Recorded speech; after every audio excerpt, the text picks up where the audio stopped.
I'm back. Let's finish. Ramona's mother did not feel sorry for Ramona. She merely said, "Get your sweater, Ramona. I have to drive to the shopping center." Ramona wished she had a dime from the tooth fairy to spend. There followed the most boring morning of Ramona's entire life. She trailed along after her mother in the shopping center while Mrs. Quimby brought socks for Beezus, some buttons, some thread, pillowcases that were on sale, a new electric cord for the waffle iron, a package of paper for Ramona to draw on, and a pattern. Looking at patterns was the worst part. Ramona's mother seemed to sit for hours looking at pictures of boring dresses. At the beginning of the shopping trip, Mrs. Quimby said, "Ramona, you mustn't put your hand on things in the store." Later, she said, "Ramona, please don't touch things." By the time they had reached the pattern counter, she said, "Ramona, how many times do I have to tell you to keep your hands to yourself?" When Mrs. Quimby had finally selected a pattern and they were leaving the store, who should they run into but Mrs. Whizzer, a neighbor. "Why, hello!" exclaimed Mrs. Whizzer. "And there's Ramona! I thought a big girl like you would be in kindergarten." Ramona had nothing to say. "How old are you, dear?" asked Mrs. Whizzer. Ramona still had nothing to say to Mrs. Wigger, but she did hold up 5 fingers for the neighbor to count. "5!" exclaimed Mrs. Whizzer. "What's the matter, dear? Has the cat got your tongue?" Ramona stuck her tongue out just enough to show Mrs. Whizzer that the cat had not got it. Mrs. Whizzer gasped. "Ramona!" Mrs. Quimby was thoroughly exasperated. "I'm sorry, Mrs. Whizzer. Ramona seems to have forgotten her manners." After this apology, she said angrily, "Ramona Geraldine Quimby, don't you ever let me catch you sticking your tongue out again." "But, Mama," protested Ramona as she was dragging her towards the parking lot, "she asked me and I was just showing—" There was no use in finishing the sentence because Miss Quimby was not listening and she probably would have never understood even if she listened. Mrs. Quimby and Ramona returned home in time to pass the morning kindergarten straggling along the sidewalk with their seatward papers to show all their mothers. Ramona got down on the floor of the car so no one would see her. Later that afternoon, Beezus brought Mary Jane home from school to play. "How did you like kindergarten today, Ramona?" asked Mary Jane in a bright, false tone. It told Ramona all too clear that she already knew that Ramona didn't go to school. "Why don't you, I don't know if I should say this. Why don't you just up," said Ramona. "I bet Henry Huggins isn't going to want to marry a girl who doesn't even finish kindergarten," said Mary Jane.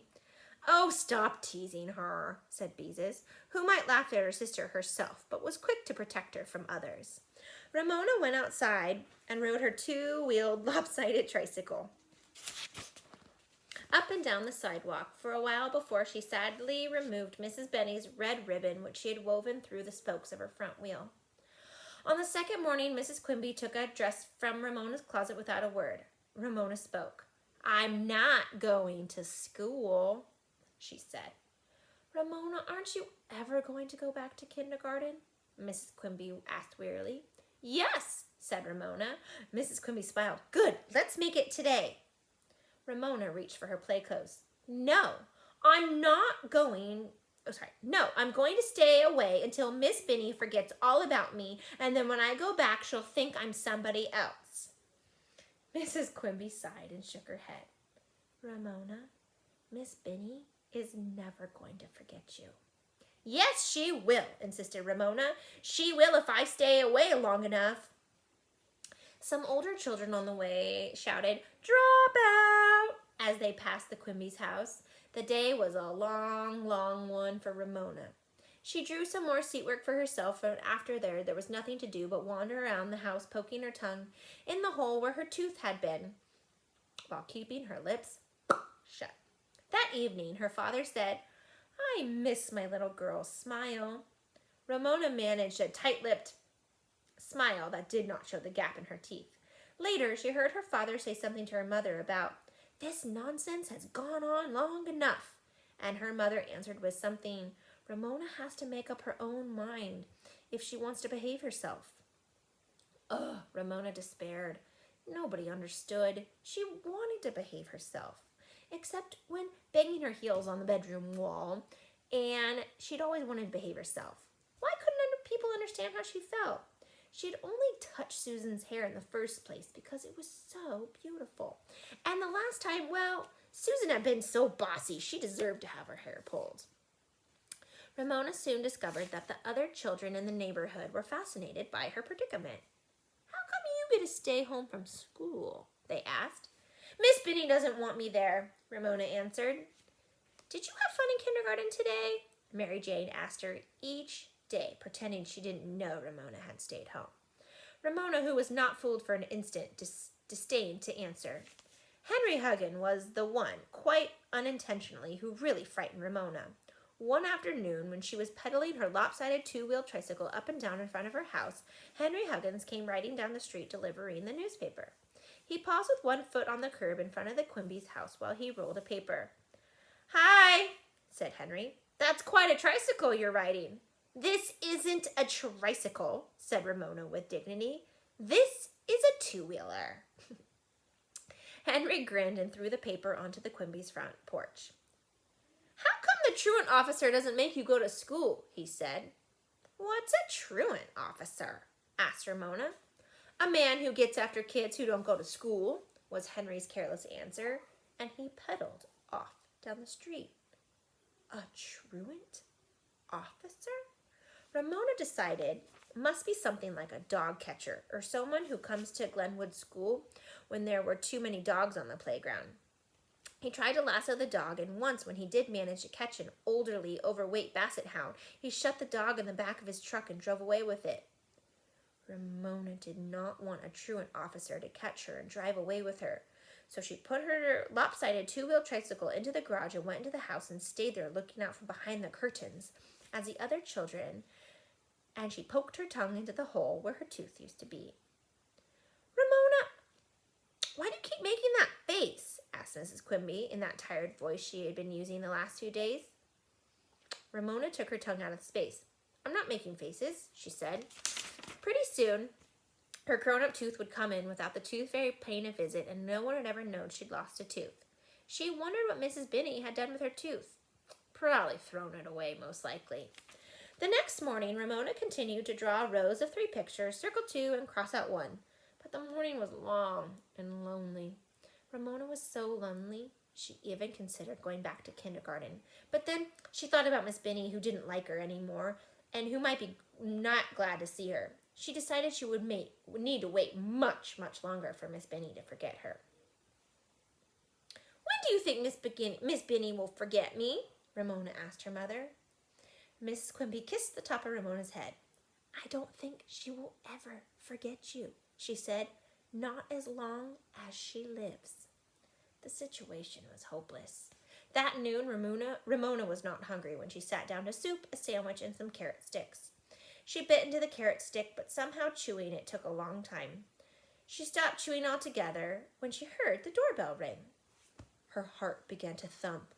Maybe it was the truant officer had finally come to get her and carry her off in the back of his truck. Maybe she should run and hide. "Why, Howie!" Ramona heard her mother say. Feeling that she had a close call, she went on chewing away with her carrot stick. She was safe. It was only Howie. "Come on in, Howie," said Mrs. Quimby. "Ramona is eating her lunch. Would you like to come in and have some soup and a sandwich? I will phone your mother and ask her if it's all right." Ramona hoped that Howie would stay. She was so lonely. "I just brought Ramona a letter." Ramona jumped up from the table. "A letter? For me? Who's it from?" Here was the first interesting thing that had happened in days.